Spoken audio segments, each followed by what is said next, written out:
This episode is sponsored by yet another company that I truly stand behind, and that is Levels. And Levels is going to be offering you, the Behind the Shield podcast audience, a discount that I will tell you about at the end of this introduction. Now, before I even dive into what Levels does, when I had a conversation with their CEO and founder, Josh Clemente, he underlined such an important topic. So many of us rely on visits to our physicians to tell us how we are doing, and that is so backward. I am an absolute believer in putting autonomy back into the hands of the individual so they can take care of their own health.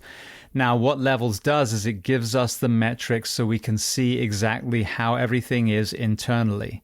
So they help people improve their health through continuous glucose monitoring, comprehensive lab tests, and metabolic coaching. Now, through their 3 levels that they offer, they have programs that focus on weight loss, heart health, and glucose stability. I've now been through this program twice, and I'll kind of illustrate what it will look like. So you make an initial consultation with your Levels coach.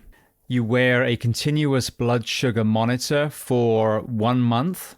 You'll complete a lab panel, and I did it through Quest Diagnostics.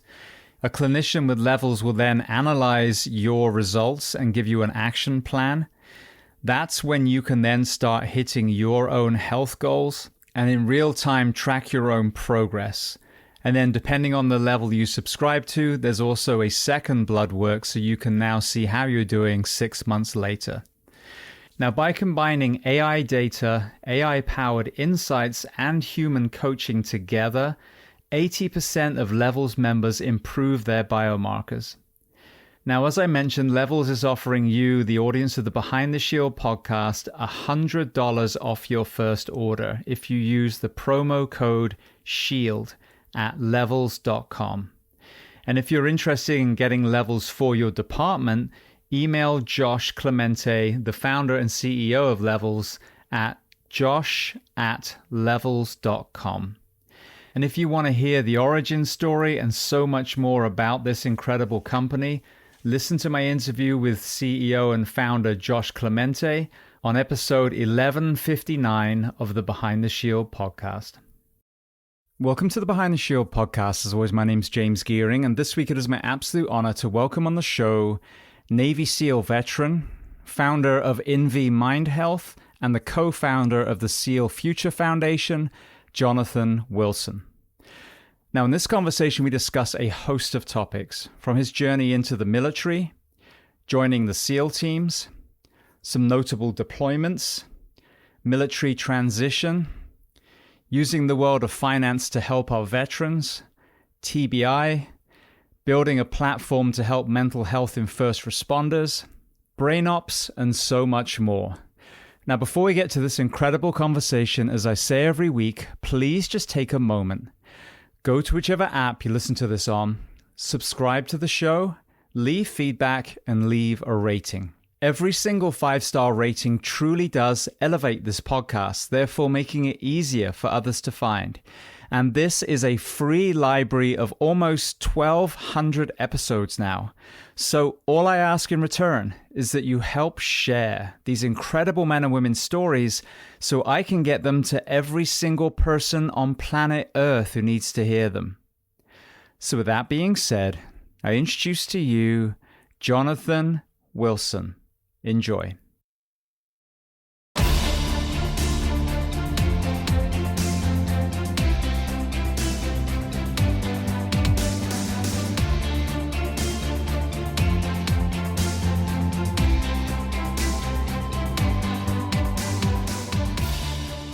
Well, Johnny, I want to start by saying thank you so much for taking the time and coming on the Behind the Shield podcast today.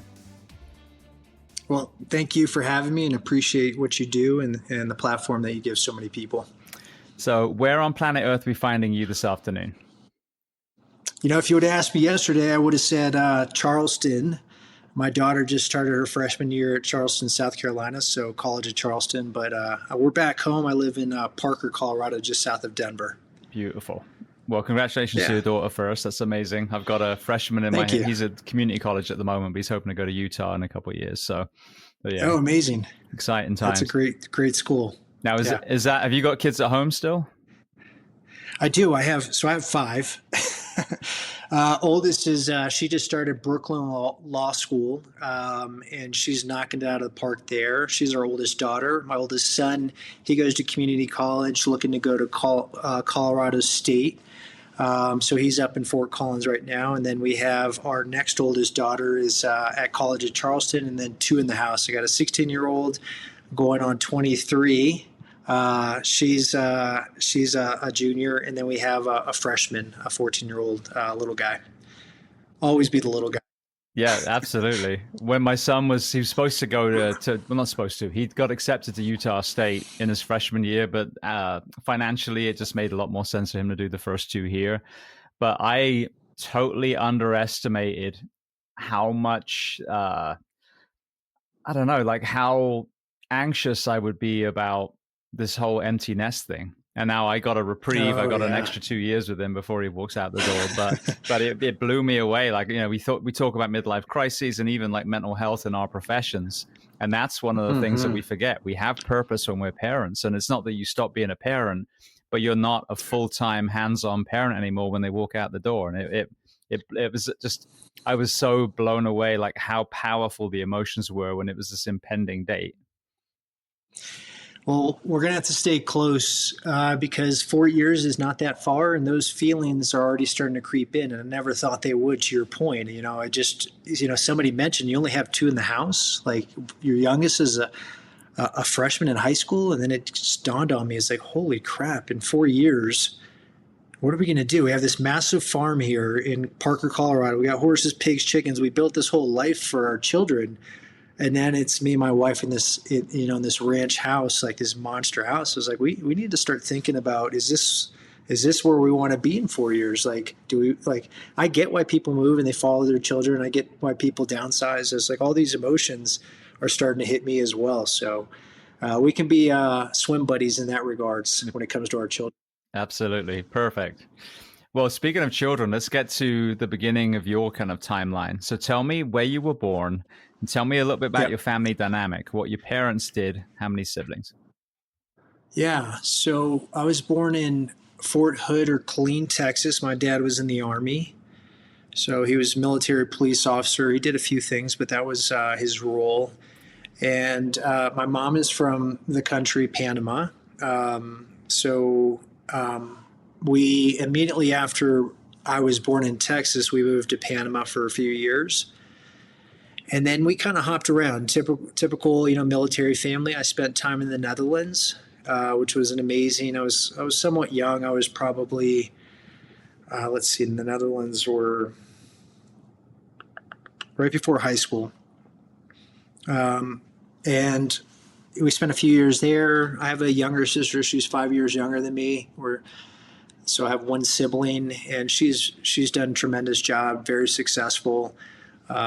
She does PR, and she lives in Bordeaux now. She's married a great guy, Frenchman, and they have beautiful three boys. So we occasionally get to spend time with her. And her company they've got locations in Paris and New York, and so she's the breadwinner in our relationship, if you will. But her husband's a CEO of multiple AI companies, so he's done pretty well for himself as well.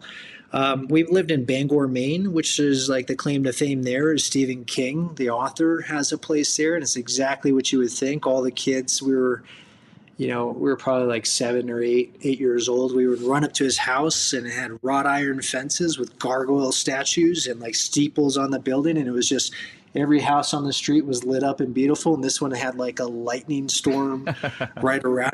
Exactly what you would think, or at least that's what I remember as a kid, and we would always talk about that. And then I went to high school in Tennessee. I played football there. And then my trajectory after that was initially the Naval Academy Prep School and the Naval Academy, and then I got in a little bit of trouble there, but I'll stop there. Going back to the childhood of moving around, it's so interesting, I think, when people get out of their echo chamber and start looking at the other world. Firstly, kind of disproving a lot of the ridiculous myths, like, for example, the French are always rude. This one thing we were told in England, and then you go to France and like, Yeah. wait a second, everyone's nice here apart from the dickheads, just the same as back home. Yeah. But there are so many, beautiful elements of certain cultures. When you reflect back now, whether it was the Netherlands or just other places, what was some of the kind of highlights that were beautiful about it? And then, if any, what was some of the opposite, some of the bad things? Yeah. We were young and as mentioned earlier, but I really have fond memories of our time, the 5 years we spent overseas, and just the ease of being able to move from country to country, experiencing those cultures and subcultures, to your point, within those cultures. I mean, just some of the coolest things our parents took us to. We went to the Alps. We went to the Eagle's Nest, where obviously Hitler had his last stand, if you will, or so the conspiracy theorists think otherwise, but who knows? And nevertheless, we did Disney. We went to England, spent time over there, the castles, the churches. I mean, it was so amazing. And I didn't realize what we had, right? I come here and I look back and I was like, my gosh, my parents really invested a lot of time and energy, exposed me to the world. And I was so young. Now I can appreciate it. Back then, I just wanted to. If I had an iPad, I'd probably be stuck on my iPad. But I just wanted to be back into the hotel or watching a cartoon or something. But I do have some fond memories of that. My parents ended up getting divorced, and I think that that's become pretty common in our culture. There were deployments weigh on families, on relationships, and my dad was gone quite a bit. So for me, it was just became standard. It was what we knew. He was always on deployment. He would travel overseas. When we were in the U.S. in Tennessee, he would take on year-long deployments, and inevitably that just the tensions it broke the family. Or at least the relationship. And I have a relationship with both my parents. They're great. I'm going to see my mom next week or in 2 weeks for Thanksgiving. I'm excited about seeing that. But I think, I don't really have really dark or, upsetting memories. I think it's probably similar to most, I don't want to say that. But for us, it was my parents really cared about us and exposed us to the world, and I'm really grateful for that. I mean, even like we didn't have football overseas, but we had swimming. Swimming's a massive sport, and that they invested a lot of time and energy into. And man, we were swimming in Munich in the same pool that they swam the Olympics in, and that was the coolest thing. We had our version of the mini Olympics for youth, and the camps they sent us to, and it was just endless. I had great parents. When you reflect back, seeing as we're on this topic, understanding that so many of us in uniform had trauma, struggles, however you want to label it, in earlier life, and a lot of times that sent us into wanting to be the protector or wanting to be the fixer. Were there any elements of your early life you think that contributed to your struggles later on? I mean, as I got older, my dad and I had a tense relationship. I think the testosterone started flowing, and he was gone quite a bit. And when he came back, he tried to assert himself, and I appreciate what he was doing now. But back then, there was tension there. So I don't know if it was, we had a strained relationship through my high school years. And it's, again, like we have a good relationship now, but I think there wasn't really traumas. I mean, we did have some challenges over silly things. Like, you think about my ego and probably his as well, if we're being honest, but my mom had bought me some sneakers, like, back then, maybe some Air Jordans or something like that. And my dad just threw them on when I was in high school to go cut the grass. And it's like, what the hell are you doing, Dad? Like, and he's my dad, so I'm getting upset. He's getting upset. It escalates, and the next thing you know, we're calling the cops. So there's. I'm not trying to downplay some of the stuff. I think there was some tense moments in our relationship through my high school years. I I probably, a lot of that lies with him, but a lot of that lies with me as well. I don't think there was anything massively traumatic that took place. I do recognize that I wanted to please him despite all of that. And a lot of, as we start getting into my background, the things that I've done, the Ivy League schools, the Navy SEALs, the employment, I think I recognize now that's part of me trying to like win him over and show him that I am a worthy man. And it's interesting as we've gotten older to reflect on that. It's like, wow, okay. But I am starting to recognize that pattern throughout my life of always trying to do the next best thing to overachieve, and then to click it a layer deeper. Why am I doing that? Well, probably has something to do with the strained relationship that I had in those years with my father. It's funny how many people have come on the show that are, high performers in whatever world, and there's an element of that, whatever their backstory is, and you ask them, was it ever enough? And they all say no. Because there is no thing that's going to fill it. Now, if you're doing it purely for the right reasons and it's an intrinsic, factor, then absolutely. But the moment you're looking for validation from parents or, society or whatever it is, you just, it's never enough money, never enough accolades, and you're on a treadmill that you're never gonna beat. Yeah. And that's been a challenge for a lot of my peers. And I imagine, to your point, the folks that you've had on. And it's like, I don't know.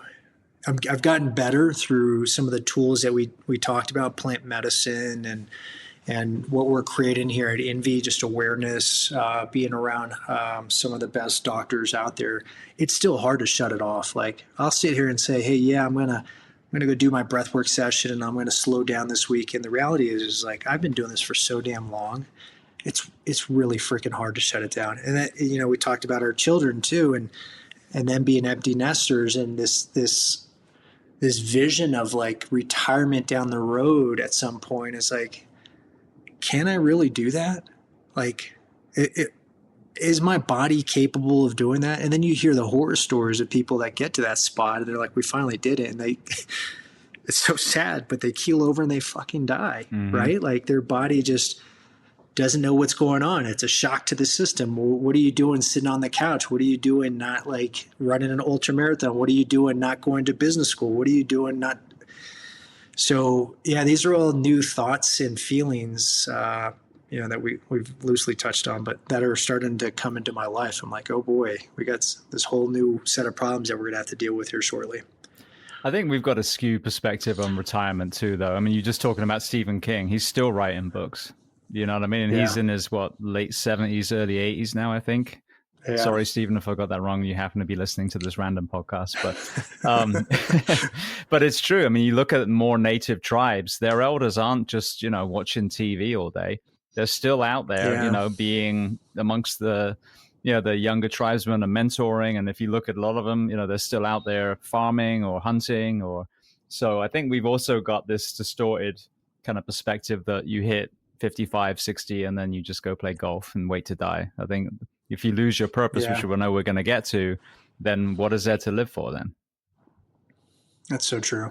Yeah, I agree with that. I mean, in the society and marketing and all these companies, they paint this vision of what retirement should look like. But I mean, I think seldom have I adhered to what the world tells me I should do or what I need to do, right? It's always just like I question things constantly. It's like, that's just not a fit for me. Like, this is my purpose, and then everything aligns behind it. So I agree with that. Well, you mentioned about playing football and some of the other sports that you participated in.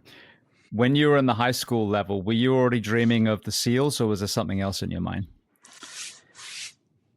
Actually, it was the Army, and it was my father. And I think it was my freshman or sophomore year. My father was stationed. So this is middle of the 90s, stationed in Kuwait, and there's none of this going on. So he calls and talks to my mom and says, "Hey, I'm gonna buy a plane ticket, and I want him to come out and visit me. Him being me."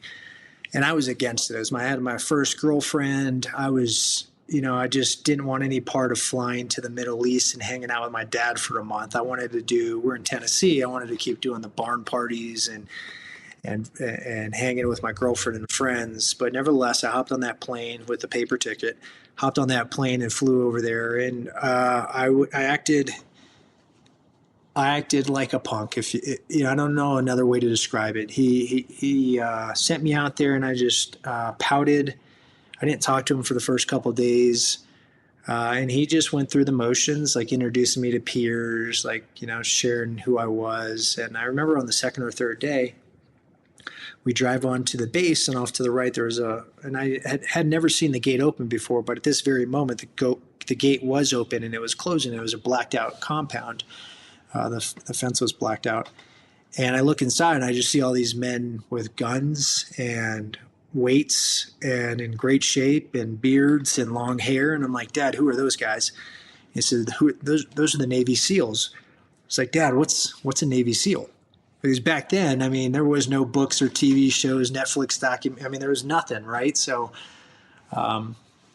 he ended up taking me over there and introduced me to those guys. And they basically took me under their wing. I got to talk to them. I got to hang out with them. I asked a bunch of questions. And from that moment on, everything centered around how do I get there? I hated running. I started running to football practice, 4 miles there, 4 miles back. I didn't know how to swim. I became a lifeguard just so I can get the laps in at the pool, right? I used to ride my bike just to get my cardio up, 15 miles to lifeguard, swim laps after work, and then ride my bike home. How do I get to the academy? Like, what are the things I need to do? Everything. I got super disciplined, and everything became like, how do I make this dream of mine? How do I become a part of something like that, is better said. Not a dream. It was just like, I witnessed something special there that summer, and I didn't know anything else that existed that came close to that camaraderie, that brotherhood. I mean, just the fun, the poking fun. It was just like, it was so cool to witness. And I was like, this is what I want to do. So talk to me about the journey then. You mentioned the college, playing football. Yep. So how did that kind of end up being at Buds? Yep. So I ended up getting picked up, not directly to the Naval Academy, but to the Naval Academy Prep School in Newport, Rhode Island. So I spent a year there, and that was a fun experience. I mean, it was the first time I'm away from home at an extended period of time, and there's a bunch of folks like me around the country showing up, wanting to go to the academy, either the Coast Guard Academy, Naval Academy, or the Merchant Marine Academy. And it's just good people. And I mean, that first 6 weeks it was kind of like plebe summer. It's their version of boot camp, was miserable. Like people just breaking you down and me wanting to quit. I didn't want any part of it. I just kept enduring. And then we spent a year there doing the academics, making sure that we had the ability to, do the academics well enough to get into the academy. And if we scored above a 2.0, which I ended up doing, like a 2.1, by the way, then you can go to the academy. And it came down to my last exam, and that's no bullshit. It came down to my last exam because I partied my tail off while I was there. At Newport, Rhode Island, back in the 90s, they didn't card people. Like, you show up, and Thames Street was notorious. It's a bunch of Irish bars, and we would just go there week after week, and occasionally go to Providence, and we just had a blast. Too much fun. But then I got to the academy, and that kind of mindset continued. I was more of like focused on, I got distracted, if you will. I forgot why I was there, and my priority became, let's go out and have a good time. Let's go out and party, and let's skate through, essentially. And that's what I was doing. There's no way in hell, if I would have stayed at the academy, that I would have been selected to have one of the few coveted billets from the academy to go to Buds. But God has a plan, and his plan wasn't the Naval Academy for me. It was getting kicked out of the Naval Academy, actually. And then that's kind of the pinch I needed to get my life back on track. In transparency, kind of fell into a depression. I lost this dream of being at the Naval Academy and becoming a SEAL, but it reminded me of why I was there. And I started working extremely hard, super disciplined, quit drinking. I I started working out like crazy, and I had to overcome the fact that a lot of people saw me as somebody that had gotten kicked out of the academy and was probably like a problem child, if you will, and didn't want to give me the opportunity to even come into the Navy, which was interesting. But I eventually got a recommendation and was given an opportunity to come in under a SEAL billet and got through boot camp. I went on the enlisted side, went through boot camp, and then got the opportunity to go to BUDS and showed up to like BUDS class 252 and was one of the lucky few to get through the first time.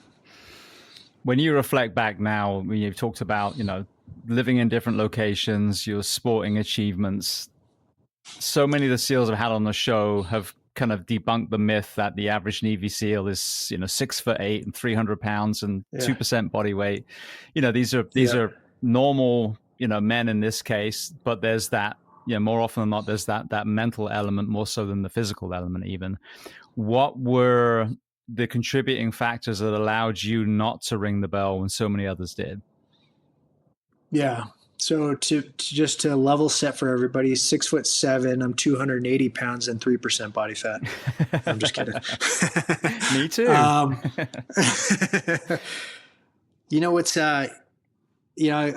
I've mentored a few folks over the years, and they all ask that. And actually, I'll take one step back. There was a Gallup study, because the Navy wants to identify who these candidates are that are going to get through, right? It's extremely expensive for somebody to show up to BUDS, go through training only to DOR, drop on request. And the last study I saw, and this is probably 10 years ago, and I'm pretty sure they've done a significant amount of work since then, but it was a Gallup study, and it was 30 some odd pages, and it analyzed everything from where they came from, their upbringing, were their parents still married, the sports that they played, the academics. I mean, it looked at everything and then ran an analysis on it. And the closing sentence I thought was pretty funny. So you're thinking, okay, I was like, maybe they're going to tell us like what type of candidate, this person, if they're, 5'10" to 6'1", they weigh this much, they're from this type of family, they're this religion. The last sentence said, we identified that the people that make it through this SEAL training are the individuals that have the mental fortitude and grit that the other candidates don't have. And I'm like, how much money did they pay the Gallup study? Like, I'm in the wrong line of work. I could have told you that. What does that even mean? But there is some truth to that, and I think you alluded to it. For me and my peers, there were 16 of us out of like 200 plus that showed up, 16 of us that of the original folks that showed up that ended up making it through the first time. Some of those people got hurt and got a second opportunity and made it through, but 16 of us. And when I talked to those folks, we always asked ourselves, like, what was it for you? Like, try to talk about upbringing. A lot of these folks do have some challenging upbringings, to your point. But the thing is they gave themselves one option, and that was true for me as well. It really was like, if you give yourself another freaking option, this is human nature. We're going to go down the easier route at some point. When it becomes overwhelming, when it becomes so freaking hard, humans are going to take that softer, easier, warmer route almost every single time. And our crew didn't do that. It was like, we either graduate or we die. Right, like period, end of statement. And that was the mentality. It really was. I didn't even for once think that I could ring the bell. Like it never crossed my mindset. And there was a lot of times when it sucked. It sucked miserably. But again, like I reflect back, and there wasn't a time where I was like, yeah, I'm going to go ring that bell for that cup of coffee or that hot cocoa, or to be put that jacket on. Like it was just never an option for us. So I'm curious what some of the other folks might have shared with you when you, if you recall what they shared with you around this question. Definitely what you just said is a big part of it. The other one, which I think the Navy does well, I'm not obviously well versed in American military, but one thing I know now is that in the Navy, certainly at that time, if you didn't succeed in BUDS, then you were, free game, fair game to go anywhere in the Navy. So I know the fear of turning wrenches on a submarine somewhere if you rang the bell seems to be a big motivator as well. But I mean, I see the same even in the fire service when I went to fire academy, which is not at the same level of weeding out the buzzes. But when it's your singular focus and you know that you're supposed to do it, then it's not, oh, I'm going to quit, I'm going to ring the bell. It's like if you have a day where you didn't perform well, you go back to the table and okay, what did I do wrong? How can I fix this? And I think that's it, that the humility to have the constant self-assessment and growth versus, this is where my ceiling is. I think that is what I see in a lot of the uniform professions in general. Yeah, no, that's super fair. I think I do remember sitting on the beach a few times and seeing that massive Navy ship. And James, I get motion sickness. I get seasick. So I'm just like envisioning as I thought about like, man, maybe I just do go hop on a boat, right? Like, no, that would have been the most miserable thing ever. I don't know if you've ever gotten seasick, but it is one of the most horrendous, feelings that you can have. It's just like you can't control it. You're on a boat. You're in the middle of nowhere. You're throwing up. You're dizzy. It's like there's nothing you can do. There's absolutely nothing you can do. You just got to wait it out.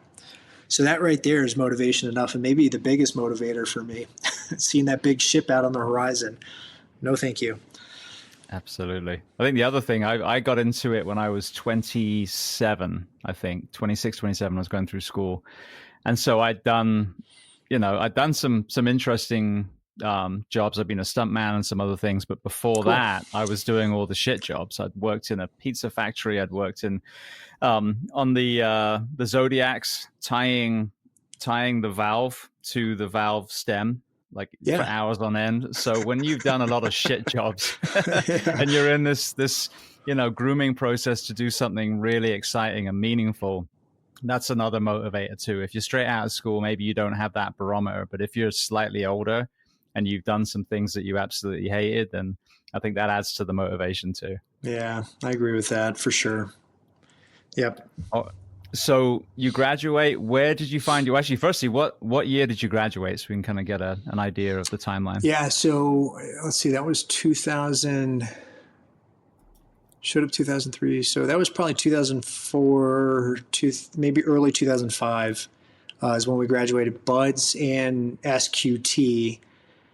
And then we immediately, I showed up to Team 4. So Team 4, historically, the SEAL teams were broken up into, this is pre-war, obviously, what was taking place in the Middle East. Every team had a specialty. So Team 4 was like South America, Spanish speakers. And there's still like kind of that culture there because we had just started the war overseas and abroad. But then that quickly shifted. All the teams were getting deployed to Iraq and Afghanistan. And within 9 months of showing up to SEAL Team 4, I was on my first deployment to Baghdad. So I always ask people a kind of two-sided question on deployments for two reasons. Firstly, it's the classified element, and secondly, not wanting people to revisit horror after horror either. So the kind of whole point of this story is just when you look at our media here, the kind of story that we get, it's either when it comes to war, kill them all, let God sort them out, stack bodies, or they're all baby killers, and then in between, obviously, the men and women that we send overseas wearing our flag on their shoulder to protect people, miles and miles and miles away. When you first, and this can apply to Afghanistan, Iraq, whatever you want, was there a moment when you deployed, regardless of the politics that sent you there, where you realized there were some horrific people that needed to be taken care of? Oh, yeah. There was, our team was part of a task force that was targeting a specific element, and I'll leave like kind of the details out of that element, but horrendous, evil people that, again, to your point, regardless of any of the politics that were taking place then or later in my career, it didn't matter because these people wanted nothing more than to cause just some of the most horrendous acts of horror to anybody outside of kind of their sect, if you will. So, and we saw it firsthand. There was people that had killed, dozens, if not hundreds, of our peers that were out there. And taking it even a step further, and had mutilated and done some really horrific things to their bodies. And it's just, I think back to that time, and it was absolutely those people needed to to go meet our maker and let him sort it out. And that's exactly what happened. With all these different horrendous humans that you've had to encounter, that you've obviously had to learn the background on, and the stories on, are there any common denominators on how arguably what was a once a giggling toddler who was probably more concerned about chasing butterflies than anything else becomes not only an extremist but such a violent extremist? Well, I think humans are. I mean, I'll just maybe segue and maybe this makes sense. We're easily influenced, right? Like media has torn this country, the United States, apart, and maybe has in other countries as well. I think we're so easily influenced, and we get so visceral around what we're being fed that now it's so hard to come to the table and have a disagreement without insults and worse. I mean, we just saw it with not too long ago with the assassination of Charlie Kirk, right? So and there's others too. I think that's what it was. I think there is people that are evil in this world that have the ability to kind of use their silver tongue, the snake tongue, if you will, and just it becomes almost poetic to others, and they start falling victim to this idea, this rhetoric, and it grows from there. And we've seen that. There's just been some of these leaders in Al Qaeda and ISIS. They were really good at not only just bringing the initial group of individuals into their sects, into their organizations, but then just training the other generation behind them to do the same. And the next thing you know, we're fighting these folks that just absolutely believe what they were fed from, in my opinion, from a few individuals. They created a movement out of it, and it's happening everywhere. It's not just there. I think that was an extremist view, obviously. But we see it in flavors, and here in the United States, we see it within our politics. We see it within our local school systems. We see it. I mean, the list goes on and on. It happens not to that level, obviously. So I'm not trying to compare the two. I'm just trying to highlight how easy it is for us to get behind a rhetoric and then be taught to not be able to communicate with somebody on the other side of that fence, if you will. I think these are really important conversations because I was having a chat with someone the other day, and you hear a lot of people postulate saying, oh, if I could go back in time, I'd kill Hitler. And the thing is, in 2025, you have that opportunity now, not to kill someone, but to be ahead of yet another duping that's going to lead people towards another divisive crisis, whatever that looks like.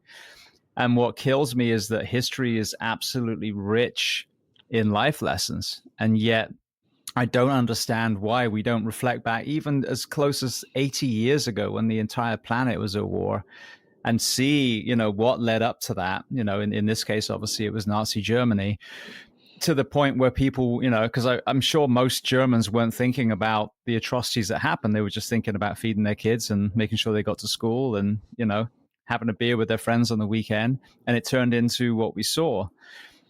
What do we need to do differently to get people to actually lean into history and actually come together every time we see one of these tyrants trying to divide the nation that we see so often from both sides at the moment? Yeah, that's a really great question. I ponder this quite a bit because I really enjoyed my time at uni, and man, did we have different views, right? Like everybody comes from different parts of the world, and they have a different view from their experiences and what they were taught. But we can come together over a pint and have a great debate and walk away arm in arm singing songs back to the dorm. I don't know how we do that. I really don't. It has gotten so divisive that families don't even talk anymore, right? Like their politics are so, and when you approach the conversation, it's just like, hey, you lead with love, and maybe I would have never done that 5 years ago prior to plant medicine, but I do now. I lead with love, and I say, hey, it's okay to have different opinions. Like let's just remember what's most important, and we're family, etc. it almost exasperates the situation. Like you're being condescending. You're talking. It's bizarre to see how difficult it has to have a simple conversation about something that is, in the grand scheme of things, could be perceived as being like really a mute point, meaningless, or not important to our particular little, community, if you will. So it's a really, I don't know. I think about this a lot. I think about our country quite a bit, and like the sacrifices my friends made, the friends that are no longer here, and happy to have done what we did. And I know they would give their life again for the greater good. But it almost feels like we've crossed this, maybe I'll use the analogy of the peak. Like we're on the back end of this mountain now. It feels like as a country, and it's hard to wrap my head around that. But this empire, if we could even call it that, it's not what it was. And to your point, if you compare it to other great empires, you can kind of just map it out, the trajectory, and you're going to land where you land. And it's not at the peak. It's not even going up anymore. It feels like it's coming down.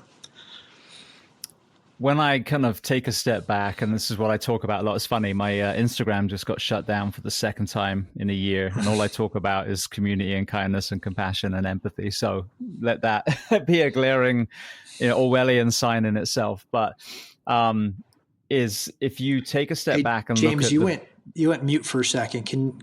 I don't know what happened, but that's no so problem. timely that you're talking about your Instagram getting shut down. I can't hear you right now. I'm going to leave it right there. Can you hear me now? Okay, I can hear you now. Okay, great. Go ahead. So I'm gonna leave this in because maybe that was Big Brother, the thought police, whatever they call them. But when you take a step back and you remove politics from it and you say, okay, how is the health of the nation? And we have 70% of Americans are overweight, over 40% are obese. We have murders in our schools. We have a crippling opioid epidemic, a suicide crisis. It's not doom and gloom, but these straddle both sides of the aisle for decades. So it shows that there's one common denominator, that there are, it's not a conspiracy theory. There are people pulling puppet strings of people that are paid to go and become a president because it's the only way you can get in. You got to be a millionaire and you got to take money from lobbyists. And we have got fatter and sicker, and our schools are more dangerous, our environment more polluted and destroyed. And so for me, it's just a case of until we realize that at the ground level, the 340 plus people in this country, 340 million, and we come together, it's just going to keep, as you said, going down, but it doesn't have to. And we don't need to be, it's not a competition, the greatest country in the world, but we need to take the reins back at least so that we can create a happy, healthy nation like we had, and actually pay our true respects to the men and women that died in World War II, truly fighting for our freedom. Because right now, what are they thinking? What were the World War II veterans thinking right now? It's such a disgrace. Yeah, I agree with that.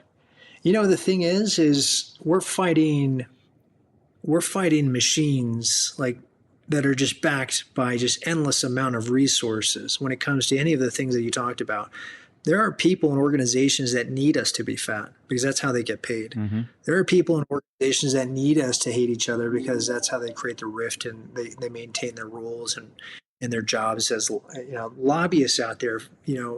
There's so many people that want people to be down and hurt and obese and confused and have mental illness because that's their business.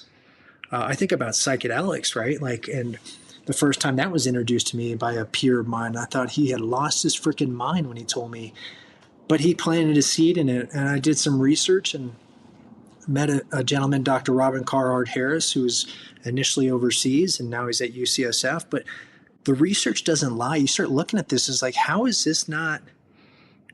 we not have access to this, right? And now we're getting a swell of momentum and movement around this topic, but it just makes me sick to my stomach that Big Pharma, has really slowed the progress down, in my opinion, so that they can understand, how do we create money off of this? And the prime example is ketamine, right? Ketamine is, a drug that can be used for folks with anxiety, depression, and Johnson and Johnson has S-ketamine, because they had to understand, like, how do we create a product that we can, with the resources that we have, that can go to market, go through FDA approval process, and then be the number one ketamine distributor out there. And they're going to do the same thing with ibogaine. They're going to do the same thing with psilocybin. It's just like, I don't know. I think, a bit of a tangent there, but come back to your point. I think I don't know how to do it, James. I don't know how to I look at what Charlie Kirk was trying to do and trying to create a platform, and maybe that wasn't the exact right way to do it, but create a conversation with the youth, right? Educate the youth, have an open debate with the youth. Maybe there's something along those lines, but he was obviously murdered by potentially, who knows? You can go down any conspiracy theory you want. I don't know, and it hurts because I have 5 kids, right, and grandkids to come, and it doesn't mean I'm not going to do anything about it, because it's the nature of the type of people we are. We will keep trying to figure out how we can have friendly debates, how we can make a better place for our children and their children. But right now, at this moment, I have no idea.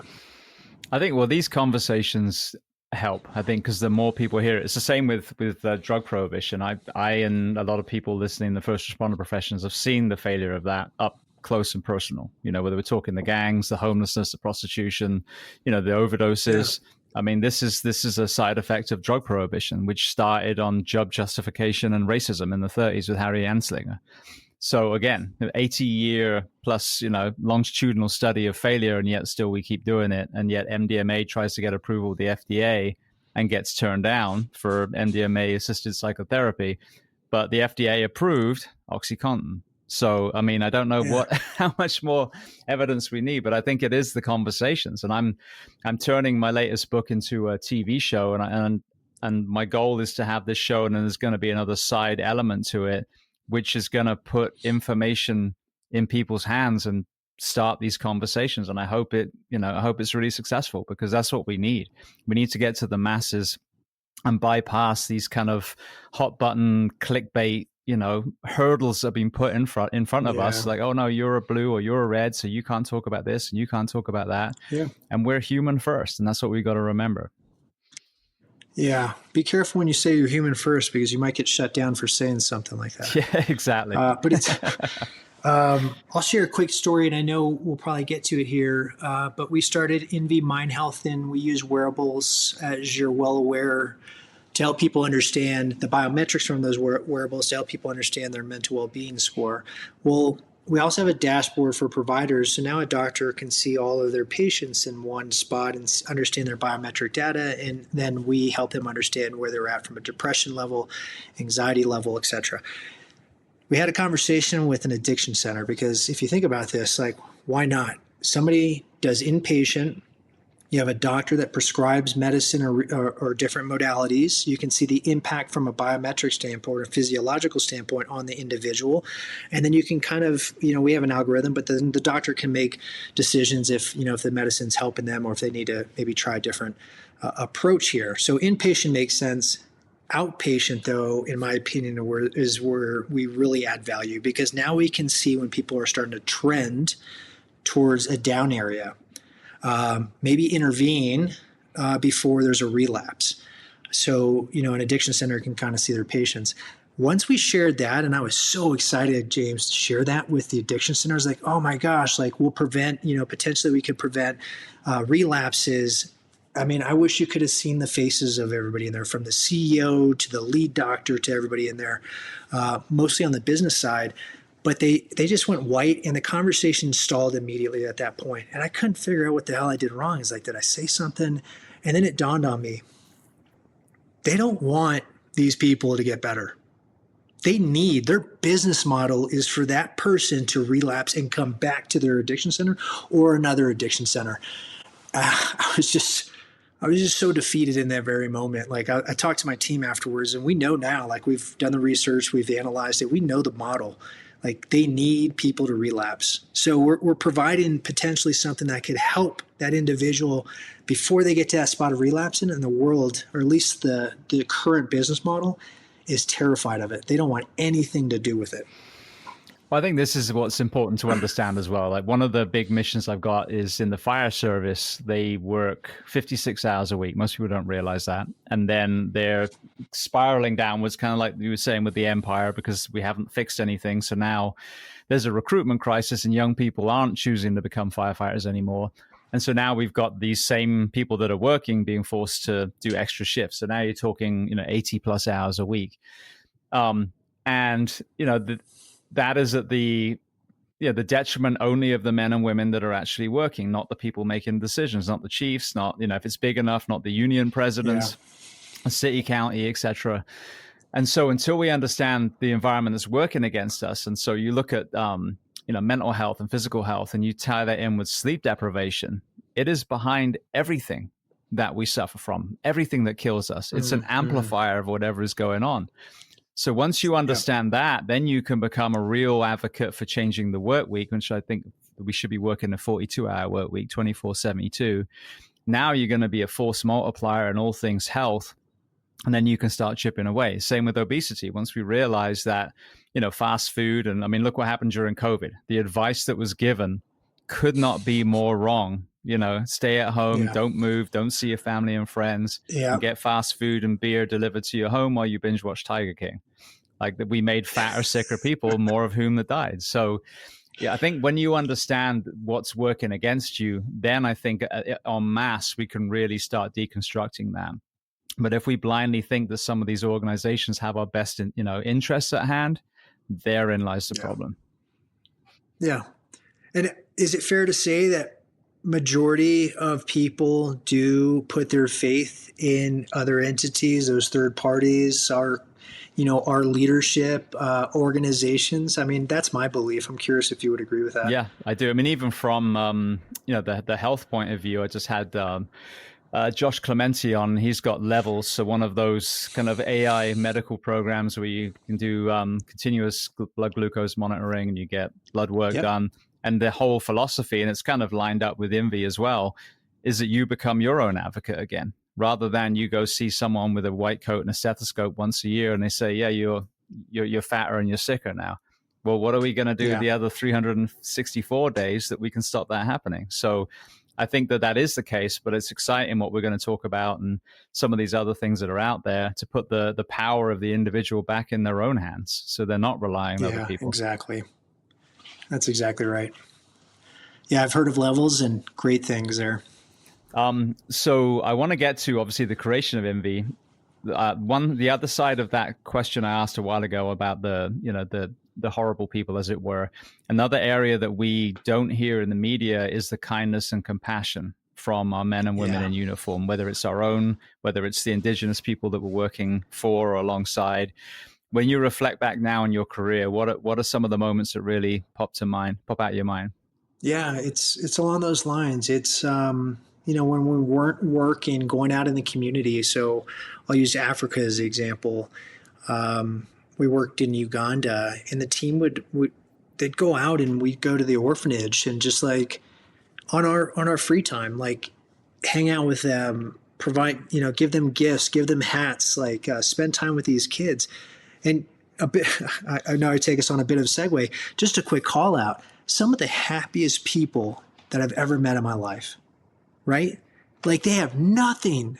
They're not, literally we're in mud huts, like outside of our compound, like sewage flowing, sometimes in the streets, like to the main street and then out to happiest people. They have nothing. And like we have everything, it feels like, right? And yet we don't have enough. It was a really interesting observation that we all had. It's like, what are we doing wrong here?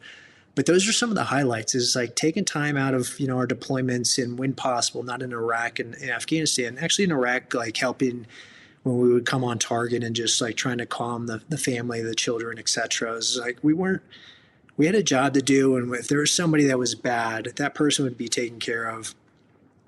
We tried to really separate, what we had to do in regards to somebody like that.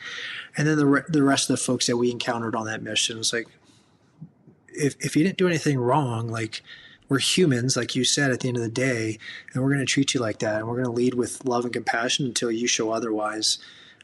Those are some of the best moments I had, memories that I had. Is just hanging out with some of the happiest people in this world that have nothing, and our team just going out of their way to like spend time with them, provide aid to them, give them medical support when they need it, and just hang out with some really cool, amazing children.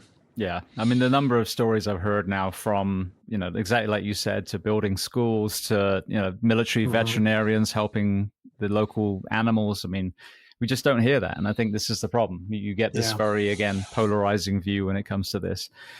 So talk to me about what made you want to transition the first time. And then let's discuss, how that went for you. So, I mean, I loved what I did. I really did. But I had 5 kids, and that started weighing on me. Right, I was missing a lot, and I also wanted to be present for them. I wanted to be a father for them, and not to say other teammates couldn't find the ability to balance that, but for me, we made the decision to get out. And I had just gotten back from Afghanistan, and I had 4 months to get out of the military. So that's admin, medical discharge. Like, I was deployed overseas. I didn't know what I wanted to do. I honestly didn't have any friends outside of my troop and my platoon. Um, I really didn't. I didn't know the job opportunities out there. I didn't know how skills translated. I didn't know what I did, and if there was an appetite for that in the real world, if you will, in corporate America. Nevertheless, we fumbled our way through it. I had a few friends that were on Wall Street. In my head, I made a correlation between, like, okay, high risk of being a SEAL and high risk of being a trader. That kind of makes sense to me. And again, you've heard where I live: Texas, Tennessee, Maine. I've maybe visited New York City once. The next thing you know, I'm in that jungle, and it is, wow. It is chaotic. It is fast. Wall Street never sleeps is true. New York never sleeps, right? And you think about my job. My father-in-law lived in Princeton, New Jersey at the time, and he was like, "Hey, you guys should live in Princeton because it's pretty close to the city. It's only like an hour and a half commute." It literally was a 2-hour commute one way. So now just think about that: 2 hours in the morning. So I have to get up at 3:45 to catch the train on time to get to a World Trade Center, and then walk across the street to be in the office at 6, because I'm the new guy. And you know how it goes. Like, as the new guy, you're going to be the first one in, the last one to leave. So 6 a.m. I'm there. And then on the back end, the markets close, and we got dinners. Like, we're taking clients out, so now it's appetizers, it's a dinner, maybe it's a second dinner, and then maybe even a late night. And like, it just became this lifestyle that it just wasn't inducive of who I was and the values that I have, right? Nothing against Wall Street. For me, I got out to be with my family, and I was gone more on Wall Street than I was in the teams. So there became a point when everybody was congratulating me. It's like, you did it. You were a SEAL, and now you're at Goldman Sachs, and like, you're making money, and like, you came from nothing. Like, congratulations. And inside, and this will make sense to you, I was dead. Like, and it comes down to what you've already alluded to a few times: is I have a North Star, and I wasn't anywhere near that. Like, I didn't know what it was at the time, but I had no purpose. Or the purpose, maybe better said, was making as much money as possible. And that's just not the type of people we are, right? Like, that can't be our purpose. The money will come. Like, your purpose has to be bigger, has to be aligned with you, has to be bigger than that. So I struggled. I struggled so much that when a peer of ours, got killed on a hostage rescue mission overseas, I think it was December 12th, if I recall correctly, I turned to my boss and I said, "Hey, I'm going back in." And then I left Wall Street and went back to the teams for 4 more years. When I hear the transition stories, I would say almost every single time when there's a healthy transition, someone has found their way into another role where they felt like they really had purpose, like in whatever that looked like, they were making the world a little bit better still. And I've said that even with what I do now. I tell people a lot, there's no podcast or calendar where we're shirtless. like the fire service. There's no glamour to this role You whatsoever. might be onto something there, man. Behind the desk, a calendar. Yeah. But I know that it's still making a difference, and that's again that North Star exactly. And when people said that they struggled, usually ironically it was the world of finance or something similar, where there was chasing monetary or material gains rather than making the world better. When you reflect back now, if you'd found like an INVI or some sort of purpose back then, do you think you would have stayed out? Oh, 100%.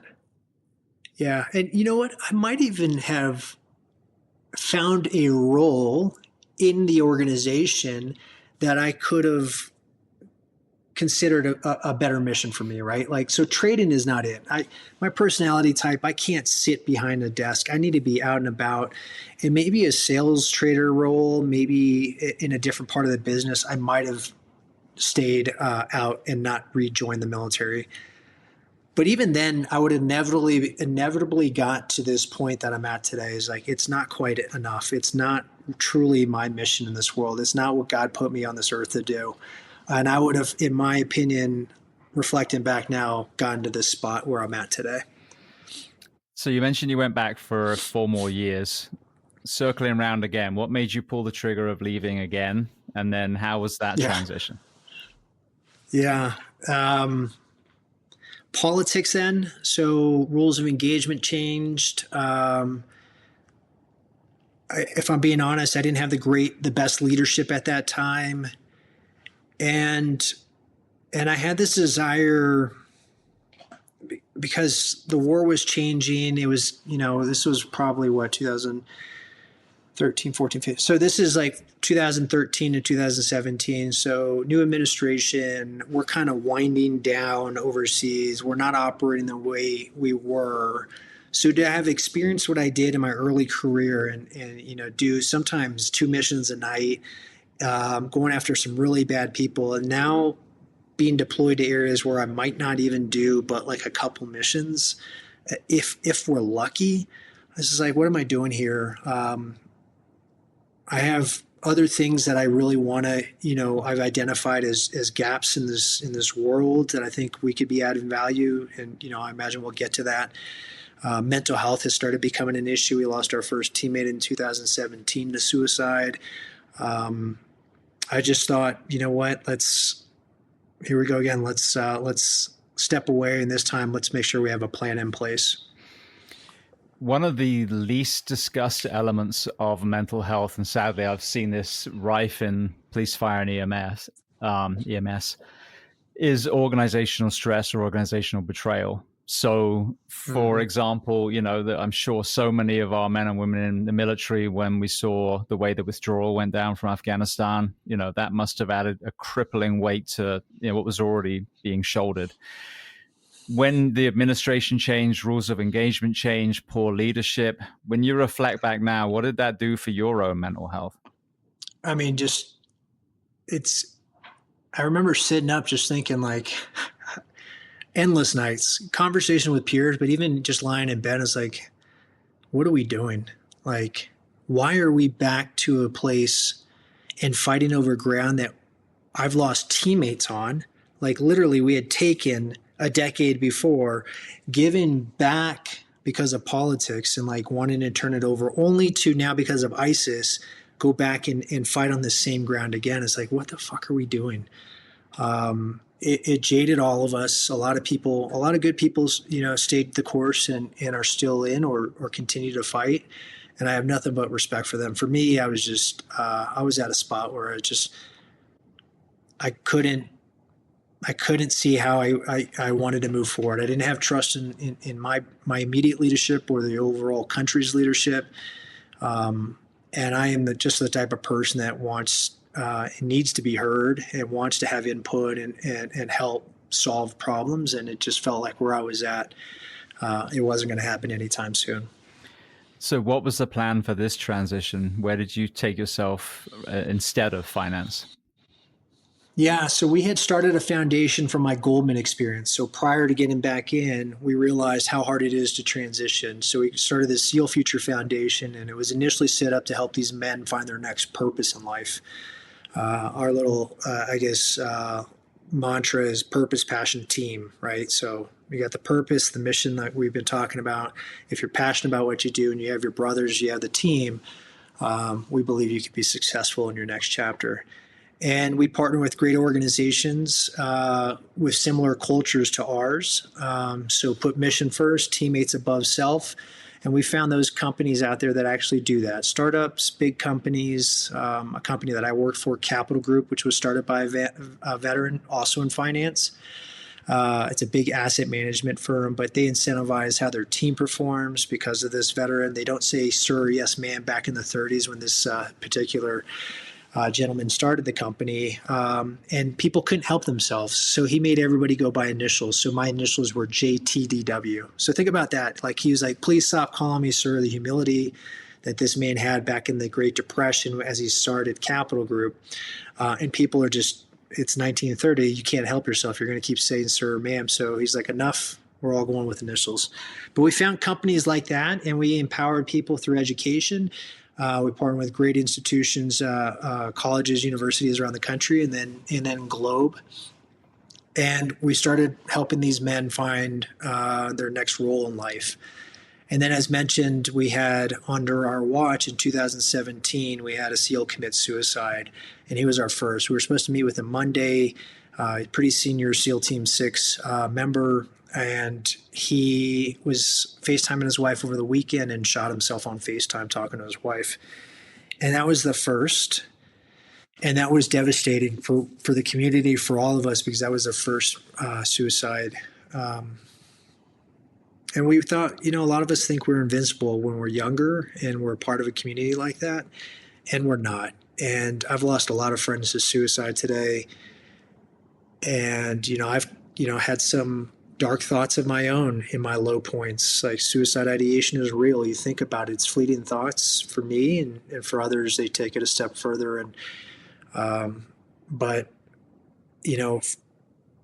for us, that SEAL Future Foundation was what allowed us to create this plan for the next chapter. And that next chapter was INVI MindHealth. So when Bill Mulder committed suicide, what we did is we threw wearables on SEALs, 1,500 SEALs, and we tracked biometrics. And there's research that shows there's correlation between heart rate variability. You mentioned sleep. Sleep, by far, to me, and I think there's few people that would disagree with this, is the cornerstone of mental health and overall health. But you can see all those biometrics, and we used a Whoop strap as the ability to force the conversation. So historically, you and I are best friends, James, and I ask you how you're doing, and I know you're not doing well, but you respond with, I'm okay. And with the stigma around it, like maybe I'll push a little bit further, but you'll get annoyed and you're like, dude, I'm good. And I leave it alone. But now we had the data that allowed us to take it a step further. So I'd be like, dude, listen, let's just figure out what's going on. I could tell you haven't slept in 4 days. I could tell you've been boozing. Like you told me to be your accountability partner. Let's just figure out what's up. Come on, let's have a conversation. And that allowed us to get resources to those guys as well. And that was the plan. The plan was like, how do I take something that worked in our little community of SEALs, knowing the world needs this, scale it to other veterans, and oh, by the way, first responders too? I have no fucking idea. But maybe there's a program out there that'll allow us to build something. And Oxford has a really cool MBA incubator program. So I spent 2 years at Oxford building this idea out, and that was the start of this business. 2 years at Oxford, physically or virtually? It was a hybrid, mostly virtually. I'd say 60% virtually, 40% physically. Okay, very cool. Yeah, it's a very prestigious university back home. Yeah, it was one of the most amazing experiences of my life. And when I mentioned uni, I was being a little tongue in cheek there, but the reality is I did go to uni. And those are some of the best friends I have, very successful men and women throughout their own industries. And I just really appreciated the fact that we have such polarizing different views, but we would literally have a pint and then sing on the way home back to our dorm rooms, to our different colleges. So that is how we get there. And I know we're kind of taking this in a different direction, but how we get there on a bigger scale is how we probably solve or improve the situation that we all find ourselves in right now. Absolutely. Well, we are sitting here obviously now in 2025 where technology on the phones, wearables have progressed even more. So that was the genesis of INVI. Talk to me about where you are now and, what the application looks like. Yeah, so we initially thought about making our own wearable, right? And our focus is mental well-being, mental resiliency, mental health. A big part of what we were hoping to do is to identify people's trend lines and potentially, and you can never say you prevented suicide because you need an endpoint, but potentially stop somebody from getting into a situation where they're considering doing that. And I think we absolutely do that. We opted not to do the hardware. We opted to build APIs, so we wrote codes to all the different wearables. We pull biometrics onto our app, so we have an app. That's how the user interfaces with it. And we give you what we call a mind score. So if you were to engage with the app, you would log in. It's going to ask you some information. It's important. We don't sell data. We're not selling your data. This isn't that. That's not what this company is about. This company truly is about helping folks that have served identify how they're doing, identify how their peers are doing, and then improve the situation. But we asked you a few questions that our doctors from Walter Reed helped us with. So roughly like a PHQ-9, GAD-7. We asked 4 questions, and that information plus the biometrics gives you a mind score. The mind score is important, but not as important as trend lines off of that mind score. So we've built our whole system off of that mind score. So if your score decreases by, say, 2%, you get an alert. Hey, just letting you know your score is down a couple points, not a big deal. Cool. If it decreases by 5%, hey, we're recognizing a pattern over the last 3 days, just letting you know you're moving in this direction. We've also identified that your sleep's been disrupted, specifically deep sleep. It has decreased by 50% the last 3. Here's a couple deep sleep solutions from our human performance experts, if you have time to view those. If it gets worse than that, I think the most innovative thing or differentiated thing that we've done is we've just taken this idea from the SEAL teams and we've created what we call swim buddies. So sometimes we don't know when we're in that dark place, right? And the world's telling us, they're screaming it to us, but we don't know. So what we've done is if you and I are best friends and we want to be on this platform together, or your spouse or your actual swim buddy or your battle buddy or your fight, whatever it is, now that person will get an alert. Hey, you should probably check in on Johnny today. This is what we're seeing. Just give him a call or a text. Then in the app, you can immediately pull up WhatsApp or a text, or you can even call. You just click on the call button and it'll pull it up. We do have personalized solutions. So this is all data driven. To your point, we've come off, like when we started this was pre the level of AI that we've seen. So we weren't really using AI to the level that we are now. But now we just look at all the data. AI can see what in this chain of data sequences is off, and then we can provide you with a personalized solution. Again, I use an example of sleep. If your deep sleep's off, and that's what's impacting your overall score, then we'll just send you an alert. Here's some deep sleep solutions. So I think what we've done is we're trying to be preventative, which is unique. Majority of the mental well-being space until recently was reactive. We're being proactive. We've created community, so you get to select who it is, and we have contracts with agencies around the country, first responder agencies, and they have a dashboard. I mentioned that, but I can go into that here in a second. But how we do it now is you just pick your swim buddies, and you can see how they're doing. And then the third big thing that we do is we prescribe. Prescribe is not the right word. We give you access to proactive, aligned solutions to the challenge. So being prescriptive, I guess, maybe is a way to describe it. I really love the idea of the swim buddy model. The reason being, early on, when I started this, 2016, 2017-ish, you would have that person who was the beacon of light for everyone else, and everyone behind the scenes would flock to that person, and their phone would be ringing off the hook, and then you'd watch that person start spiraling because they're taking on all this, this trauma from the outside. Mm-hmm. And when you look at the model, all we really need is for one person to care about us, and another person, for us to care about one person. If everyone does that, we split it 50-50, then that's it. We've shouldered the load for all of us, and then obviously you want to expand maybe a little bit more than that.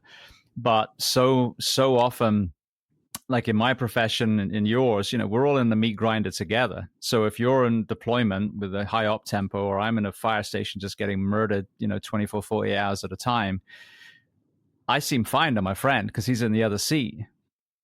But how am I looking to my wife or my friend that isn't a firefighter? And I think this is what is really good about this model, is you can enter a few people, some that were, right next to you, some that are completely outside. And so between those, 3, 4, 5 people, hopefully then they're going to start seeing a difference, whether it's on the metrics and or in person.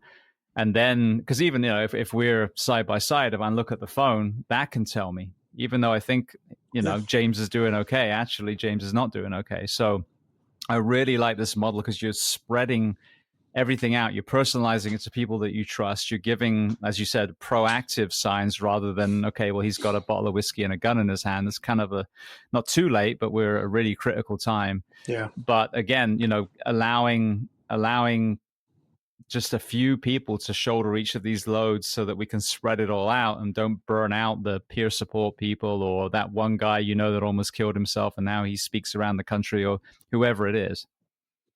Yeah. Yeah. No, I think we've learned a lot of lessons throughout the years. And, it seems to be well received. I think the agencies really appreciate this too. Like think about an agency where maybe there was a recent suicide or an officer that was killed on duty. Well, man, like I appreciate we still have a job to do, but like we're part of a community, you mentioned this before, where it's become challenging to express like, hey, I'm not doing well. Like, what happens if I raise my hand? In the teams, I would never do that, even when I wasn't doing well, because I'd get taken off. Like I'm fear of retribution, be pulled off out of the lineup and maybe even be sent home. So I would never raise my hand. And oh, by the way, this better than most. Like all those little traumas, all those little things that we compartmentalize, at some point that bucket becomes full and it comes out. It always comes out. So how do we address that up front now? Well, now, I mean, with the dashboard part of this is where an agency can now, and again, some cultures are different than others. So there are some like SWAT teams where they just put all their information on there. They rank and stack them, they see it, and they just support each other. Like, hey, I trust everybody on this team. I want us to be optimal. I want us to be the best version of ourselves. Cool. There's other agencies that are like, I don't want anything to do with showing my data to anybody, so we de-identify data as well, right? And then at the end of the day, if you don't want your agency to have this, and totally understand that, like, go get it yourself. Like, we have a free version in the App Store because our mission is to save and improve lives by making the invisible visible. And then if you get to a spot where you want some access to more premier, like we have access to the videos from Human Performance and doctors and stuff like that, you can get access to that through a paid version as well. But we're trying to help as many people as possible. And one of the things that we identified, it'd be counterintuitive, even though we are trying to figure out how to become a viable business, to charge everybody out of the gate. So that's why we opted to go with the free version as well. Again, early on, you started seeing a lot of resistance when it came to this conversation, and pushback from these self-described alphas, for example. And I fucking hate that term, but anyway, the kind of person I'm talking about. And so what I realized more recently is that you can reframe it and have the exact same results. So if we're talking about mental health, for example, in the fire service, and you've got the alpha firefighter who's all about, getting the baby from the home, you tell them, well, there's no way in hell that you'll be able to get into a flow state with a busy mind. You need, high stress environment. You need thousands of reps, and you need a calm mind. So if you want to be the firefighter that you think you are in your head, and you want to operate the highest level, then you need to work on your own mental health. You need to meditate. You need to, go to see counseling. You need plant medicine, whatever it is. so that then, yes, you truly can enter a burning building and, completely blacked out, find your way around that room, find that child and get them out. So flipping it around for a moment, you're part of an organization where elite high performance is imperative. I would argue that I am, even though sometimes we're not seen that way. I mean, it's the same thing. Lives are in our hands. How can we use INVI to actually help forge performance rather than just focusing on the kind of the sadder, let's avoid suicide conversation? Yeah, I was giggling because we experienced this maybe 3 years ago. There's an agency that brought us in, and they had just lost somebody to suicide, so we were sharing them what we could potentially do with that. And we had the whole agency there, leadership side. So probably 30 folks in there as we presented. We had our chief medical officer talking about fight or flight and being hyper vigilant and always on, and like the impact that has on your body. We did the physiological presentation, then we talked about INVI and how it can prevent suicide. And I'm pretty in tune with rooms. Like I do a lot of public speaking, and I can gauge what's going on. And I'll tell you, that room was crickets, uncomfortable, like nobody, despite them asking us to come in to have a conversation around like potentially using INVI as a tool that can identify people that aren't doing well. Like it was this agency, and to be fair, majority of agencies, if not all agencies, aren't ready to have a conversation around suicide prevention. They're just, maybe there's individual champions in there, the peer-to-peer support groups are, and then you have maybe, one person that's been impacted by it, but overall the whole entity is still like, we're not there as a country. And in my opinion, we're leading the way. Like you look at England, for example, because we are talking to folks over there. Like, in my opinion, you all are England, the UK is a decade plus behind us. And if we're not there, my God, that scares the shit out of me. To your point, we just reframed everything, dude. We said, hey, let's talk about mental resilience.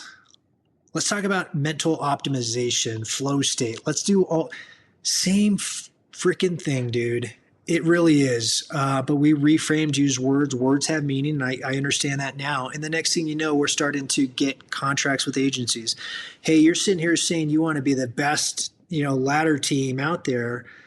Well, how can you guarantee if you're not in like the best mental state? Like if you guys aren't optimizing, if one of your peers isn't optimizing, you don't even know that. Like if you collectively want to be the best of the best, then, we have a platform for you that can help. And oh, by the way, and that's true, like, because we can see that stuff through the biometrics and we can help people improve.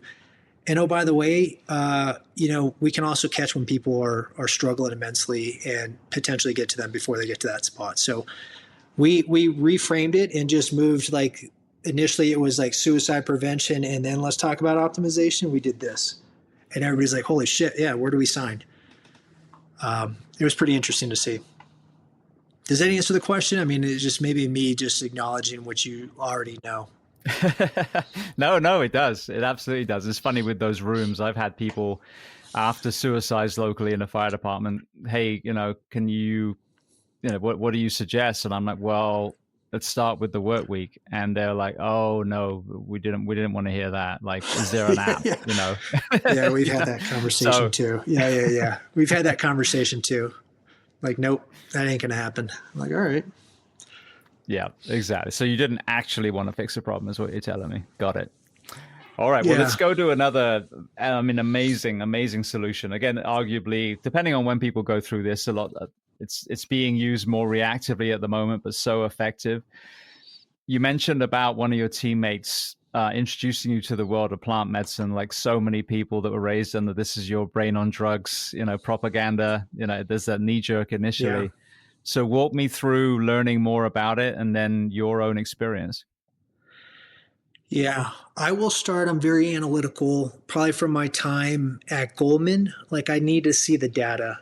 So there is a component of that really where I became a believer, and I'm giving the end of the story up front, is when I did my own journey and I was tracking my biometrics and I watched my HRV triple instantaneously. I watched my deep and REM sleep go from minutes a night on average, like literally 15 minutes a night, to on average today, closer to 2 hours a night, right? From one psychedelic experience. So We have, and one other thing on INVI is like because of the relationships that we have in the psychedelic space, part of me wants to help them show the world that this is a viable option. This is an ethical option. A lot of people want to see the data. So we have a lot of contracts and relationships. We're doing research using our INVI platform with combat veterans going through psychedelic assisted therapy. We have folks using ibogaine and other psychedelic interventions, and we help them by giving them wearables plus INVI to show pre, during, and post. And and then we give them research papers, and then they can take that to the VA and to the legislators to help them push forward the initiative. So my own personal journey was probably similar to a lot of guys in our shoes. Maybe this resonates with you, is like, it wasn't me, it was you. Like, I was never fucked up. Like, it was the world. Like, I would argue, like, nope, it's not, you don't get it, you don't get me, I don't want any part of you, I'd isolate, I just didn't like people. And as mentioned earlier, the world's congratulated me, and I'm at one of the lowest points of my life. I'm finally making real money. My family's happy. I'm no longer deployed, but there was this dark, just empty void inside of me. I was not happy. I didn't have purpose. And I didn't know what to do. There's suicide ideation was real. Like, I remember driving home from Wall Street a couple times over bridges and be like, how easy would this be, right? Like, how easy if I just hard right this wheel. And then it would just be fleeting. And I'd be like, all right, well, let me change the radio station and keep heading home. But my point there is I was not in a good place. And the VA system is overwhelmed. It's gotten better from my understanding, but for me, it failed me personally, where I finally got to a spot where everybody, my wife, peers, friends, others, like, you got to go talk to somebody. And I finally admitted, okay, maybe I should go talk to somebody. And I remember driving there, getting there early, like significantly early, and not being able to find a parking spot within a fucking mile of the VA. When I finally did park and finally hauled ass, ran to the VA, I get in there and I get an earful from the receptionist about being timely. And that was it for me. I was like, are you fucking kidding me? I've been here for 45 minutes trying to, had a blow up because maybe she had a bad day. I don't know, but it's not what I was already in a vulnerable spot, and I was already not willing to receive anything from anybody at that very moment. So I did talk to somebody. I felt like they weren't trained, in my opinion, to have a conversation with me. Like, they just didn't understand what I had personally gone through. Is just more of a generic therapist. It's probably just as hard for them to hear some of the stuff that I was sharing, and probably didn't know or wasn't trained how to respond to some of the things that I shared. So that didn't work. The pills didn't work. The system was failing me, man. And I mentioned I ran into a friend, and the story about it thinking he was crazy is I was at a barbecue and this guy runs up to me. And when I saw him last, he was significantly overweight from drinking. When you can see when people drink, they have the red lines in their face. He drank so much, and he had just gotten kicked out of not just SEAL Team 6, but he got put into the SEAL teams. He got kicked out of the SEAL teams, but not just out of the SEAL teams. He got kicked out of the Navy for drinking. And man, do we have an aggressive culture with drinking. So that tells you everything you need to know about this individual. I mean, this guy was at the peak of the peak, was on the Bin Laden raid, and now he's sitting, he shares his story. He was in his mom's trailer staring at the wall with a gun, like thinking, like, how did I get here? And when I saw him last in Virginia Beach, that's what he looked like. I turned to my buddy. I was like, I don't know if we'll ever see him again. Like, he's just, I don't know what to do. Like, you fast forward, I'm at this barbecue. This guy runs up to me with long blonde hair. And I swear to God, he had like these rays of light coming off of him. He was just glowing, proceeds to give me this big hug, picks me up and puts me down. And he realizes I have no idea who he is. And he's like, dude, it's Cheese. I was like, oh my God, he had lost 60 pounds. Will Chesney? Yeah. he had lost like 60 some odd pounds and was just glowing and beautiful, and proceeds to tell me, I was like, dude, like, what the hell would you do? And he proceeds to tell me he did psychedelics. And I was like, this dude lost his freaking mind. But he planted that seed, and I started looking online. This is 2017. And I was just like, what is this? Psychedelics. I started, to your point, war on drugs. This is your brain on drugs with the old fried egg commercial, dare. But nevertheless, as I looked into this, I quickly realized, okay, there's some efficacy. This research is really telling a very clear story here around depression, anxiety, early stages of PTSD, but there were some articles back then. Nothing quite yet on TBI, but it was like a ray of hope at that point. Started talking to other team guys that had gone through, called Will back. He introduced me to other guys, and almost verbatim, all of them was like, I don't drink anymore. I'm happy as hell. Like, I have a relationship with my kids. I'm like, sign me up. And proceeded to do my own ibogaine experience down in Mexico with Martin Polanco. And that was with Mission Within. And I did it with a bunch of other SEALs. And it was one of the hardest, scariest experiences of my life. And everybody has a different experience. I won't go into the kind of like what I saw.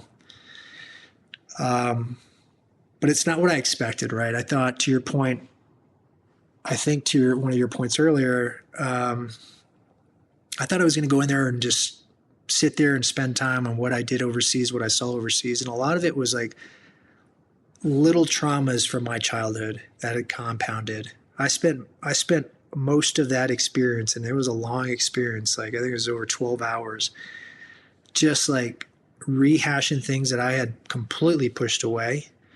Didn't even realize happened, or forgot it happened, or purposely hid it. And it came out. And then just like the micro traumas that I didn't even know existed, that had completely shaped my life.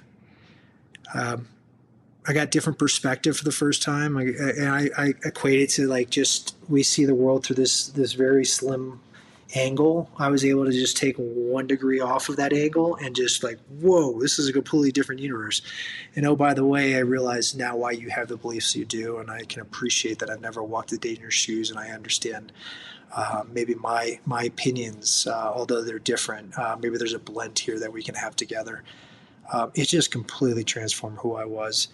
But the thing that I'll share with you is, when I went back home, I had created this environment with my wife that we never really had a relationship. Deployments all the time, arguments all the time. It was tense.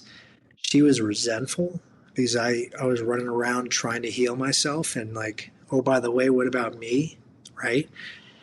And for 2 years, I came back, and she was just on guard, and rightfully so. Like, I've seen this song and dance before. You get a little, healing, but it's temporary. We're going to go back to the way we were. And we did start to trend back into that direction. She ended up doing her own journey. And when she came back, I tell people that's the first time in our 18 years of marriage that I was ever in a relationship, ever. Not just with her, but ever. And I'm proud to say, like, we don't drink. She started a foundation called the Hope Project, that helps spouses and women that have their own traumas, secondary PTSD from their spouses if they deployed, but maybe their own PTSD, childhood trauma. She's taken hundreds of spouses to Mexico now to do psilocybin and other retreats. And I'm just so proud of her and us, if I'm being honest, because we've kind of cracked some of the generational stuff that we were inevitably given to our children. And they saw some shit. They saw us arguing. They heard us arguing. And we're not perfect, but man, we are light years ahead of where we were. And we're I'm so proud of the example that we're setting for them now. It's funny, the book I was referring to, one of the main themes is generational trauma. And this is what I really wanted to tell the story of, is it's not just our childhood, it's our parents' childhood, it's the grandparents' childhoods. And when you can look back and see these dominoes, and obviously the contributing factors of all the, as you said, micro traumas, macro traumas that we have, now you can stop that domino from falling on your child. There's still, of course, they're going to have their own trauma, but you're not front loading it with all these generations and these kind of emotional patterns and things that are already projected on them when they're young and vulnerable and unable to get away. And it's so exciting hearing about all of these different options now, whether it's equine therapy in canines, whether it's, ibogaine and psilocybin or MDMA, or, the transcranial magnetic stimulation. I mean, there's just, the Yeah. toolbox is so vast. And this is one of the things that I want to, put on the screen, this kind of reverse 1984, revolution of kindness, compassion, and empathy and healing. But when people hear this and they go, wow, that was from a single journey. And again, no one said, and then that was it. And I never had to do any work and everything was great. There's that ongoing, unpacking and breath work and, abstinence from alcohol and whatever else happens. But Yeah. the same as with the brain, when we were told that when the brain cell died, that was it. And now we realize that there's neuroplasticity and epigenetics. And no, you can absolutely change your biology and help change your children's biology. So I think it's so exciting what you've just told us. Yeah, well, I appreciate that. I think your point of, I'll use the word panacea. These aren't panaceas, right? They give you an opportunity to break habits. And the science, and I think you've probably shared this in the past, is like those neurons are communicating a certain way. And those become addictions, those become patterns.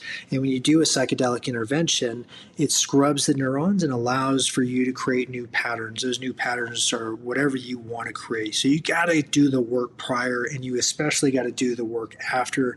Prior is like, what are your intentions? What are you trying to get out of this? What are you trying to change? And afterwards is making sure you have, part of what we've created at INVI is like the team, the accountability partner, to make sure that you're not faltering, that make sure you're still on track if you wanted to change something and create the new environment. And there's a window, in my opinion, and I've seen this, if you don't set the environment, you don't prep the spouse and, the other half of the equation, it could easily go back to the way it was. And I'm the prime example of that. Like my first intervention, I mean, we were close to going back to the old ways because she was counter to it, resentful, and it took her going off and doing her own intervention that allowed us the opportunity to heal appropriately as a unit. If you were king for a day, what would you do differently as far as length of deployments? I mean, any tools whatsoever. So when a family does make the sacrifice of their loved one, being deployed, going to war, that we do everything in our power as a nation to take care of that family and minimize the time that they are away. I do think deployment, I felt so sad for the troops that had to deploy 12 plus months. And there was a couple teammates that had to do that as well. I think that's too long. I think, it's just so straining on the family. I do think that the sweet spot is probably 4 to 6 months. 6 months even gets, pretty lengthy as well. I think, if I were king for a day, I would give these guys and gals access to some of the things that you mentioned, right? Like, let's bring the human performance that we have back at the commands out overseas. And oh, by the way, probably to the level that we're talking about right now, some of these entheogenics, these plant medicines can help. It's going to make you a better operator, in my opinion. It's going to make you more thoughtful, more empathetic. It's going to allow you to make better decisions. So is there an opportunity to integrate that? I don't know what it looks like, but that could be a really interesting conversation. I know they're already having it because when they introduced this to the VA, they're talking about introducing psychedelics in the active duty space. So a couple congressmen and senators have pushed forward bills last year, one of which was a teammate of ours who committed suicide, Chief Mike Day. I was on that deployment when he was part of Team 4. I was in a different troop, but I was on that deployment when I don't know if you know Mike Day's story, but it was the turnover ops. So it was our last mission.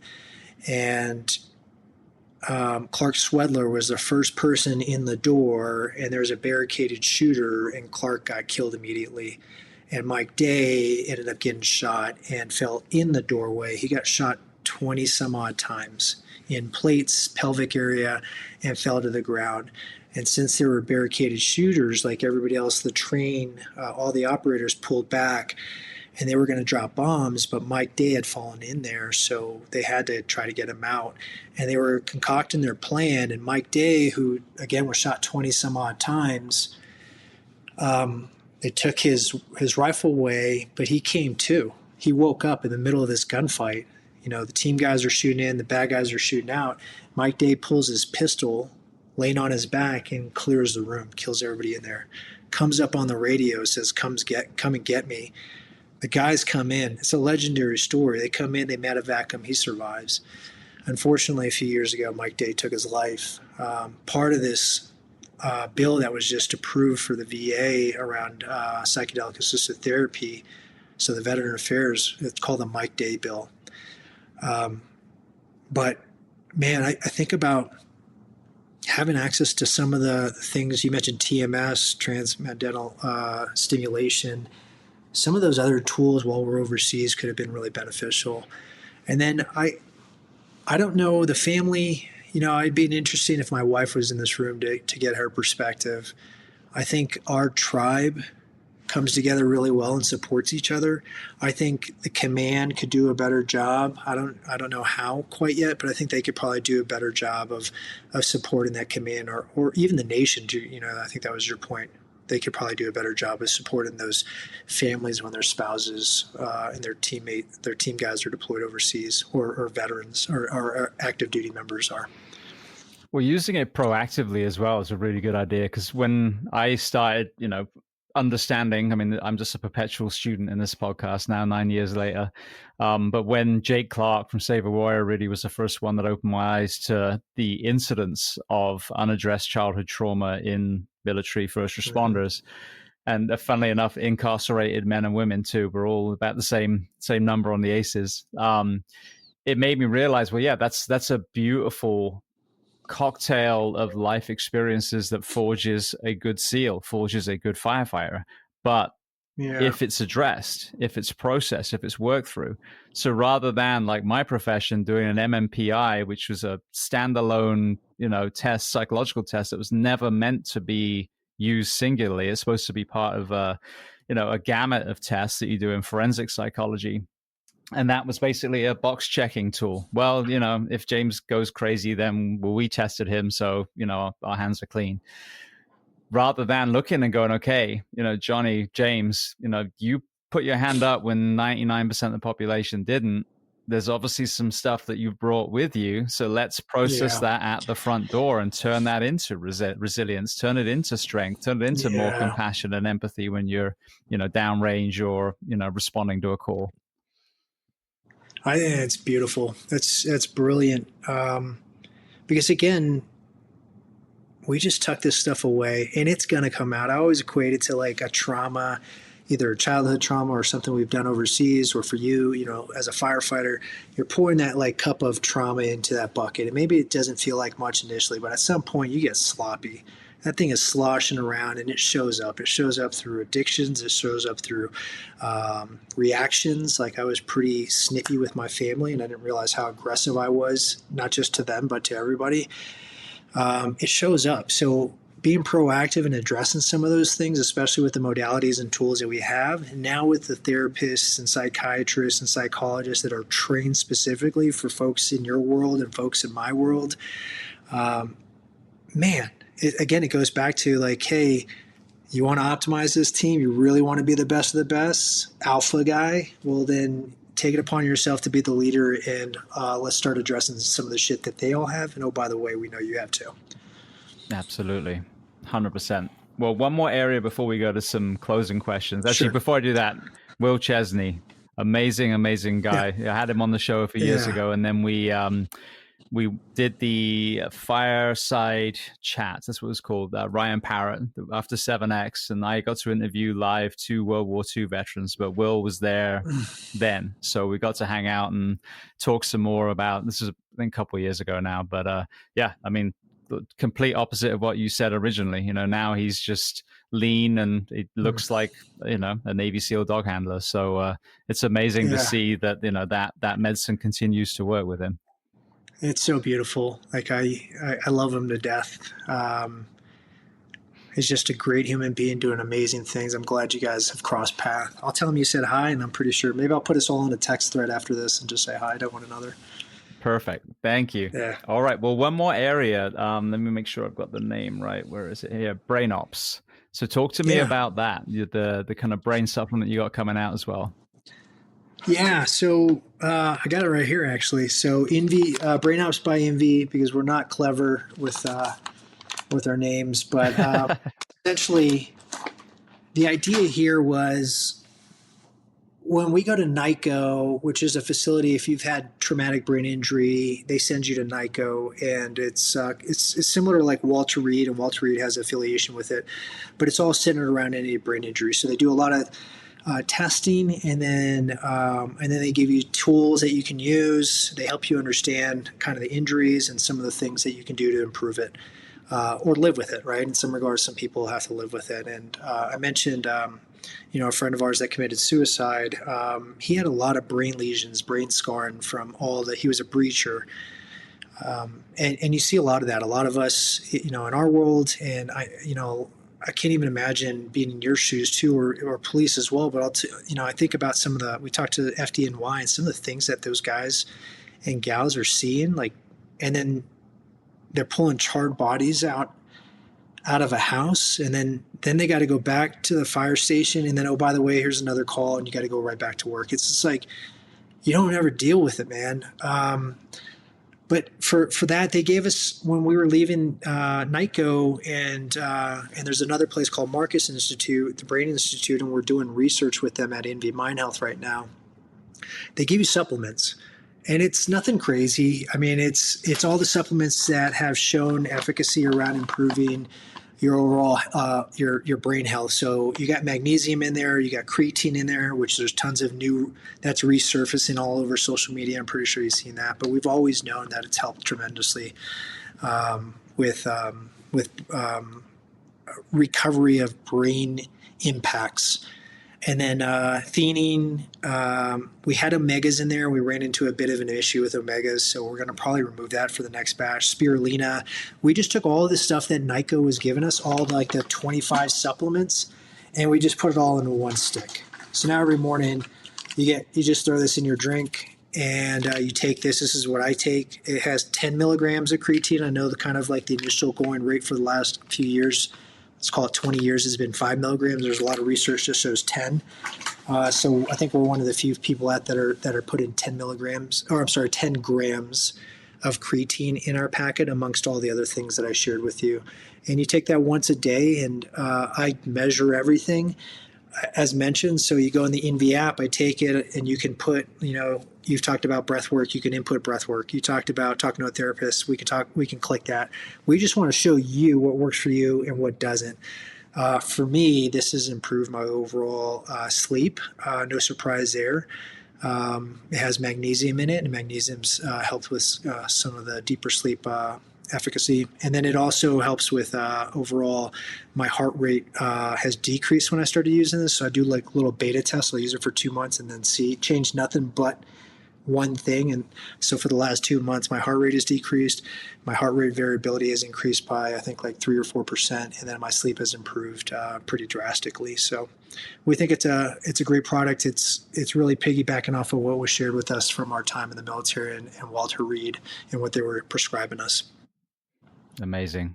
Yeah, I kept seeing the creatine conversation spurring up again, because before, it was from the bodybuilding days, and you had, I'm sure, some really shitty, cheap creatine that was out there back then, and you get the bloating and all that stuff. But, my community, it's not so much the concussive trauma, of course, even though I was a martial artist, so I had battered a lot doing that too.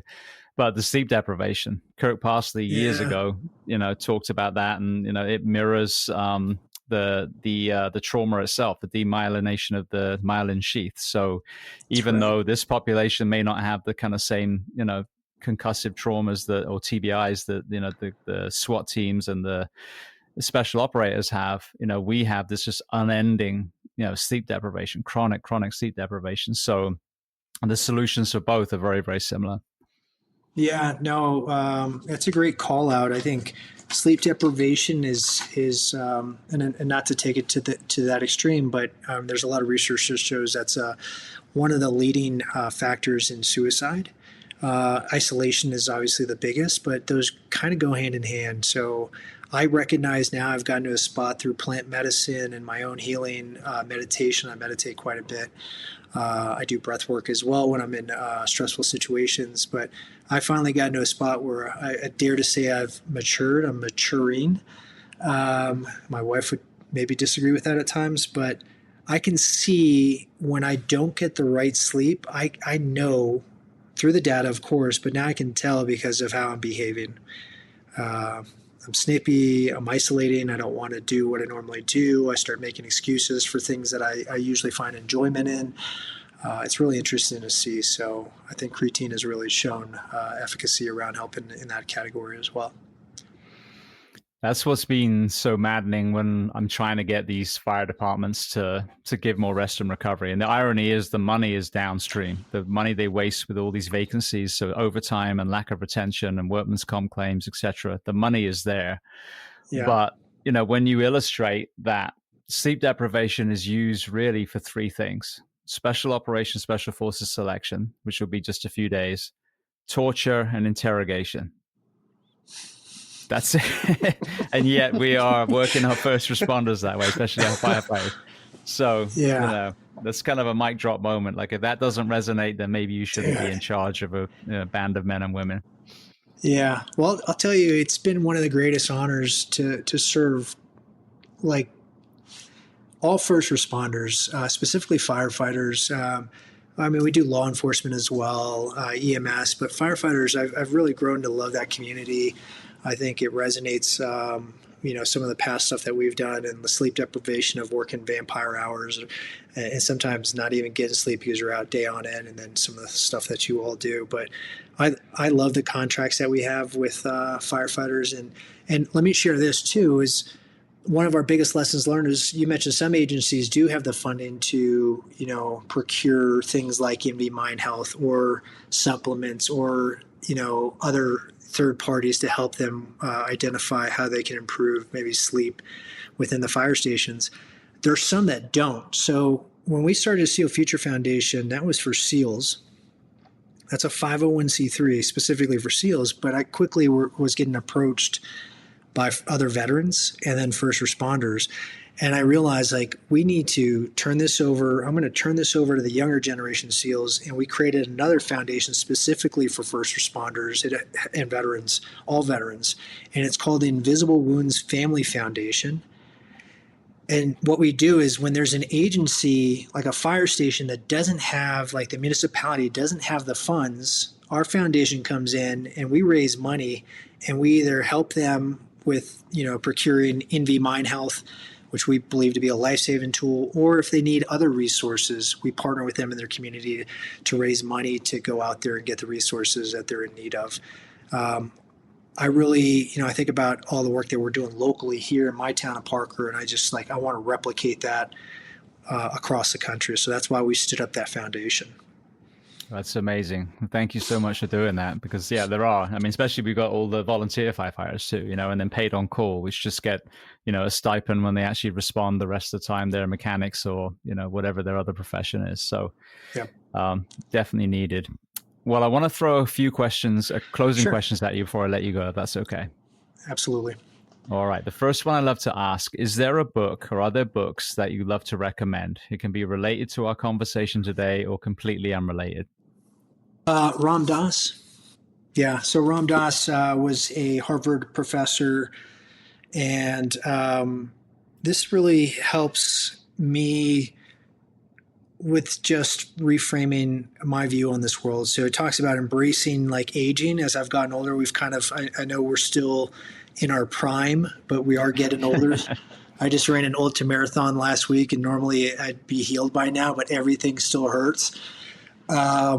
But just like embracing that change, being comfortable with the fact that we all are going to pass at some point, and that's okay. And like, how do we get right with that personally, but getting our family right? But Ram Dass was one of the Harvard professors that got in trouble with the psychedelic movement in the probably 70s at the time. So I've taken keen interest in that. And then Viktor Frankl is another tremendous. That story is just.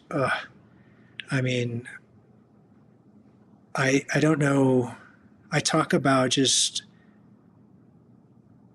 being passionate for life, and he was in Auschwitz and shares the story. He knew immediately when somebody was going to pass at the concentration camps, because they would go from being somebody that would be conversing, being a part of, unfortunately, a part of the situation, but being a part of that community, sharing stories, being hopeful, to instantaneously just going quiet, and within hours, people would perspire and they would pass over. And I think it's in the space that we're spending a lot of time in, the mental health space, suicide ideation space. I share that book with a lot of folks to read, because it just helps them become more aware, and then also realize, like, man, yes, you may feel like you're in a challenging time right now, but let's put things into perspective, right? Like, we'll figure out the situation you're in. You're not in a concentration camp in Auschwitz right now, so not to dismiss what you're going through. Like, we're empathetic, but maybe if we can reframe some of the challenges that we perceive we're going through, it'll help us deal with them a little bit better. Absolutely. Yeah, Man Search for Meaning I've got on my shelf here as well. And then Dr. Edith Eger I've had on. She's written Gift and the Choice, but she was an Auschwitz survivor. She was forced to dance for Dr. Mengele. Amazing. And she became a psychologist. And all her posts, even to this day, are just about kindness, compassion, community. Isn't that amazing? These are the voices we should be listening, which circles round to the beginning of our conversation. These are not only cautionary tales, but we still get to hear some of these human beings. And they're not out there preaching hate and nastiness and division. No. It's the opposite. So, despite, right? Despite. Exactly. Real trauma. Yeah. It's just like, I thank you for sharing that too. I've read her book, and she has a lot on online. If you haven't seen some of her presentations online, I highly recommend that to your audience. Yeah, I'm actually supposed to be getting a grandson on, but we were communicating via Instagram that isn't there anymore. So I've got to follow him again and reach out yet again so I can make that happen. Oh, man. All right. Well, what about films, television, or documentaries that you love? Well, I'd be remiss if I didn't take a moment just to acknowledge some peers of mine. Just had a documentary released in Waves and War, and it follows how I began. And those are dear friends of mine, Marcus and Amber. We've known them for 15 plus years. They've lived in our house a long time ago, but I would highly recommend. That's on the psychedelic front. The other one was Michael Pollan is a great book if you're new to and skeptical of psychedelics. I was there as well, and I applaud you. You should have some skepticism and do your own research. Michael Pollan was a foodie. He was an author, wrote mostly on culinary experiences, but he did his own psychedelic journey and then wrote about it. He has 2 books, and they're tremendous. But they also did a Netflix documentary. So if you prefer the Netflix version of it, by all means, that's a good one as well. I'm a sucker for a good movie, and Matt Damon and Robin Williams' Good Will Hunting is probably one of my favorite movies of all time. And it's interesting. It was always my favorite movie, and it's kind of ironic, unfortunate, but ironic that Robin Williams took his life, right? So that one has evolved in how important it is to me. It was always a classic for me, but now it's become more of a cautionary tale is kind of like how you described it earlier. It's like it could hit people that, and we've seen it hit people that we always say, I would have never thought. Like, I would have never thought. And a lot of people in his community said that. Absolutely.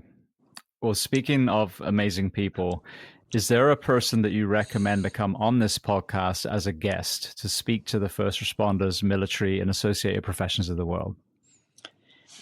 What could be interesting is, I'm just going to say it. I think my wife could be really interesting. It'd be really fascinating to see this version and her version, but then also to address what we believe to be just an oversight on our community, and our example that I shared with you of us being me receiving all the support, all the resources dedicated to the firefighter, to the police officer, to the EMS operator, to the veteran. But what about the family member? What about the secondary trauma? What about the impact it had on their children? Why aren't there resources out there for that? So I think it could be tremendous to hear that side of the equation and to educate your audience on how they can their family members could receive resources from organizations like hers. I'll end it there. I think that's probably the person I would recommend. Brilliant. Well, let's make it happen. We'll do it. I'd love to get her on. Awesome. All right. Well, then the very last question before we make sure everyone knows where to find you and, of course, INVI. What do you do to decompress? I wish I could show you. I got a sauna right there. I got an ice bath right there. I have a gym right here. You can't see it, but that's a big part of my life. I also have, and I don't know if it's healthy or not, but I have this we do an annual ultra marathon for Veterans Day with my peers. So 3 years ago, we did the first one for the Invisible Wounds Family Foundation. We raised a few $100,000. We jumped out of helicopters, swam 10 miles, and then ran 200 miles, walked, if we're being honest. Towards the end, we're hobbling, to be even more honest, with our body armor. Last year in Scottsdale, we did a 50-mile ruck with 50 pounds on our back, and that was by far the worst ultra that we've done. This year we did 24 hours straight, and we did it in San Antonio, Texas, around the Alamo. And I do running when I am actually training for it, and I've crossed the first month and a half of just hating running. Like right around week 6, if I'm consistent, it becomes a very powerful tool that I use to decompress. I solve all of my problems on my training runs. I sit there, I'm in my head. The next thing you know, I'm done with like a 10-mile run, 15-mile run, and I've already sorted out a lot of the thoughts that race through my head. So running has become a great tool for me as well.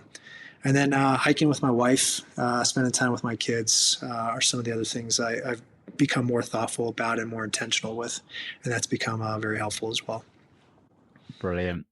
Well, for people listening then, let's start with INVI. Where are the best places to find that online, learn more about it, reach out to you if someone's interested? Yeah, so what I would say is I don't know when this is going to go live, but in about on the 22nd, the new version of the app comes out. So you can go to the App Store. It's INVI, INVI, which stands for Invisible Visible. It's INVI MindHealth. Or if you want to go on the website, it's invimh.com. So you can go there, check out the website there, and you can learn more about what we're doing, the research that we've done, who we've impacted, etc. Brilliant. And then what about you personally, if they want to reach out? Yep, JDB Moore. So that's on Instagram. And just reach out to me. I'd be happy to kind of share, support, educate. I would actually love for people to reach out. If you're interested in your question is like, hey, should I reach out? Please do. Fantastic. Well, Johnny, I want to thank you so much. It's been such an interesting conversation. I really feel like INVI itself is going to make a huge difference. Like with this AI, I mean, there's obviously a lot of negatives to it. ChatGPT, for example, seemingly encouraging young people to take their own lives is definitely something that we need to address. But on the flip side, the autonomy this has given people for mental health, for physical health is incredibly exciting. And, what you've done there is amazing. But also then, your courageous vulnerability as far as your storytelling and the plant medicine conversation has been incredible. So I want to thank you so much for being so generous with your time and coming on the Behind the Shield podcast today. Thank you so much. Appreciate you having me. And thanks for what you do too, James. I really appreciate all the service that you've done and you continue to do with this platform.